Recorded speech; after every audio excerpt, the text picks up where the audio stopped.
Vous me redire votre nom, prénom, est-ce que vous êtes basé? Donc Théo Alary, je suis éleveur de brebis laitières sur la commune d'Arvieux, là, c'est à 20 minutes de Rodez. Ok. Donc là aujourd'hui ce qui cristallise tout, c'est vraiment le Mercosur, c'est également votre cas pour la Oui, monétisation. c'est-à-dire qu'en fait on avait beaucoup de revendications en début d'année qui n'ont pas du tout été entendues par le gouvernement.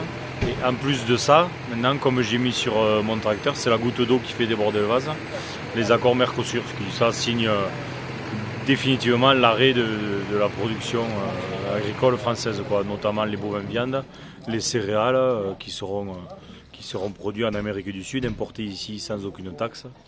Une concurrence déloyale terrible, quoi. Là, c'est impossible de lutter. Là pour vous concrètement, comment ça va vous impacter localement et personnellement en tant qu'agriculteur? Quelles difficultés ça va vous apporter si ce traité est négocié en l'état? C'est une baisse des prix, hein, une baisse des prix de la viande, de tous les autres produits, ça c'est sûr et certain. Il y a déjà eu le cas il y a, je sais plus, 10-15 ans, je ne me rappelle plus, avec le traité en Nouvelle-Zélande sur les agneaux, il y a eu une chute libre. Vous regardez les exploitations en ovins viande, en brebis viande sur l'Aveyron, ça a diminué de je ne sais plus combien de pourcents. C'est ce qui va se faire pareil en bovin viande et peut-être en céréales aussi, quoi. Parce que ça sera moins cher pour les consommateurs ou même sur les grandes surfaces de s'approvisionner en Amérique du Sud qu'en Aveyron. C'est quand même incroyable ça. De toute façon, là-bas, je ne sais pas si vous avez vu des vidéos sur internet, mais ils font des parcs d'engraissement qui font des centaines de milliers de bêtes piquées aux hormones. Bon, après, si les Français, enfin, si le gouvernement veut faire manger ça aux Français, bon, pas de problème, mais il faudra qu'ils assument. La colère est née aussi de la suite du mouvement du début d'année.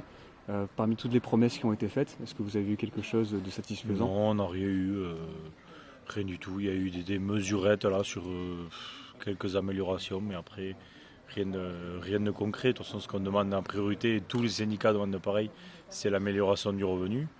Sur ça, il n'y a rien eu. Après, on parlait un peu de simplification administrative, et il n'y a rien eu non plus. Donc, à partir de là, on voulait revenir sur le terrain pour se faire entendre. Et en plus de ça, il y a le Mercosur en même temps. Alors là, c'est quand même catastrophique. Là, le programme pour aujourd'hui, vous avez tous convergé vers Rodez et la préfecture, c'est ça? Oui, là, le programme pour aujourd'hui est pour toutes les CR de France et même d'autres syndicats, je pense aussi, c'est bloquer l'État, quoi.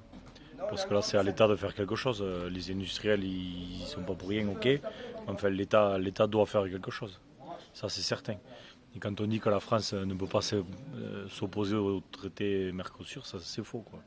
La France a un poids énorme à l'Union européenne. S'ils veulent vraiment s'y imposer, ils peuvent.